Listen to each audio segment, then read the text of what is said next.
Eh bien salut tout le monde, aujourd'hui on va voir comment farmer l'airdrop d'Orbiter.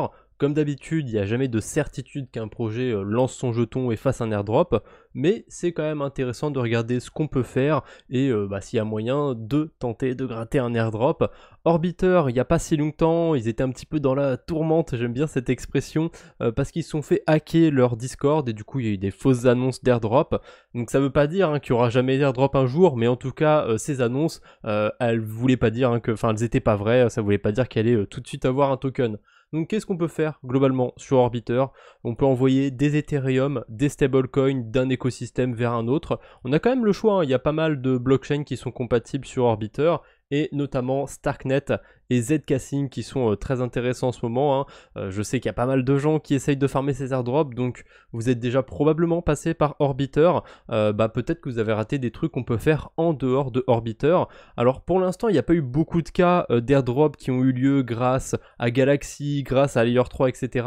Mais je pense que c'est vraiment le genre de site qui vont amener de plus en plus ce genre d'activité et de démocratiser un petit peu ces airdrops, etc. Enfin bref.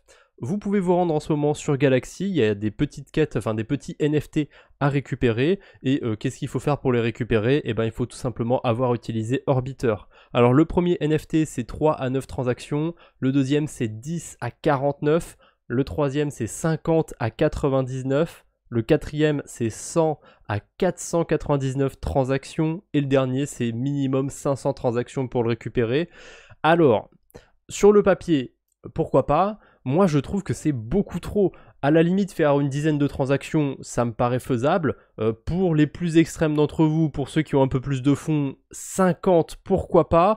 Mais là, je suis pas sûr qu'en faisant 50 transactions, ce soit rentable. Parce que quand vous allez utiliser Orbiter, je spoil, je voulais pas aller sur cette page. Quand vous allez utiliser Orbiter, vous vous tapez au moins 1 dollar de frais sur les stablecoins. Là, le minimum que j'ai trouvé, c'est en allant de Polygon à Arbitrum Nova. On a à peu près, on n'a pas à peu près, on a 1 dollar de frais. Alors que si je vais sur Optimism par exemple, vous voyez là j'ai quasiment 2 dollars de frais, j'ai 1,8 dollars de frais, c'est énorme sur une si petite quantité de stablecoin. Il y a plein de bridges qui font beaucoup mieux, et en ce moment on peut par exemple utiliser Stargate pour farmer l'airdrop de Layer 0, donc je vois pas l'intérêt d'échanger des stablecoins sur Orbiter.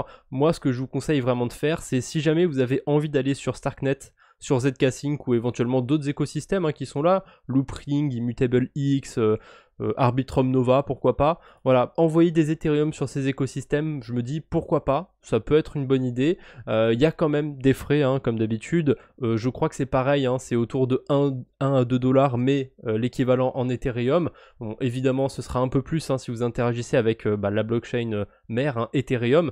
Donc, est-ce que faire 50 transactions à 1 ou 2 dollars chacune, c'est rentable? Est-ce que vous allez récupérer plus de 50 ou 100 dollars sur un potentiel airdrop d'Orbiter?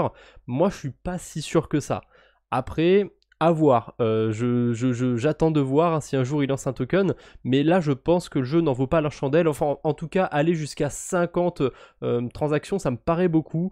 Moi, je resterai plutôt sur une dizaine de transactions.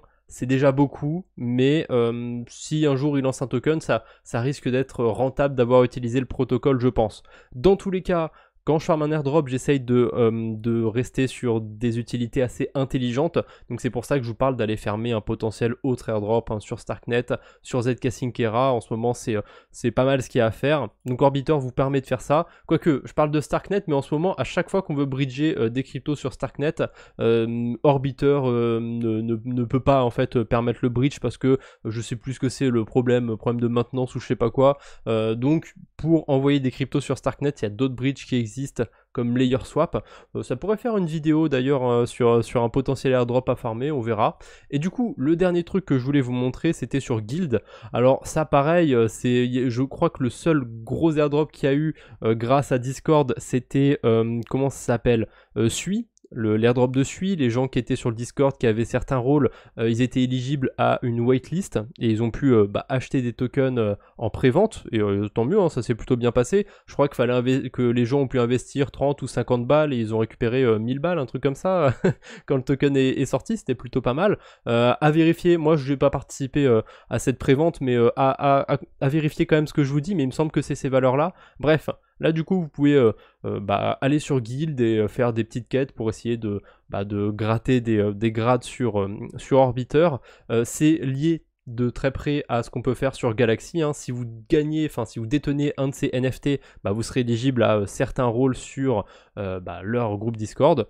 Pourquoi pas? J'ai envie de vous dire pourquoi pas, ça peut être sympa. Moi j'utilise pas trop Discord, mais si ça vous intéresse, n'hésitez pas.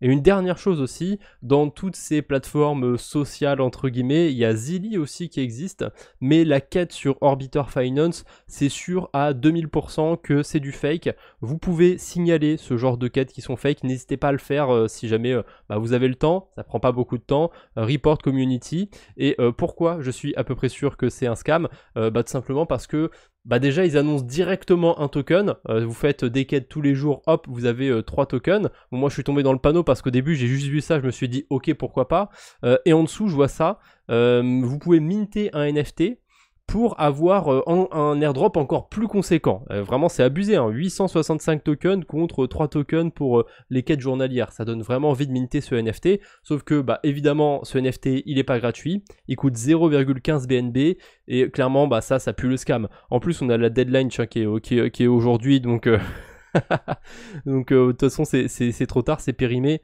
mais ouais moi j'y crois pas un instant, enfin ça m'étonnerait que ce soit vraiment Orbiter qui fasse ça, hein. Généralement quand il y a des projets qui lancent des NFT comme ça, c'est des mines gratuits ou qui coûtent une quantité infime de crypto, hein. Là franchement ça sent pas bon.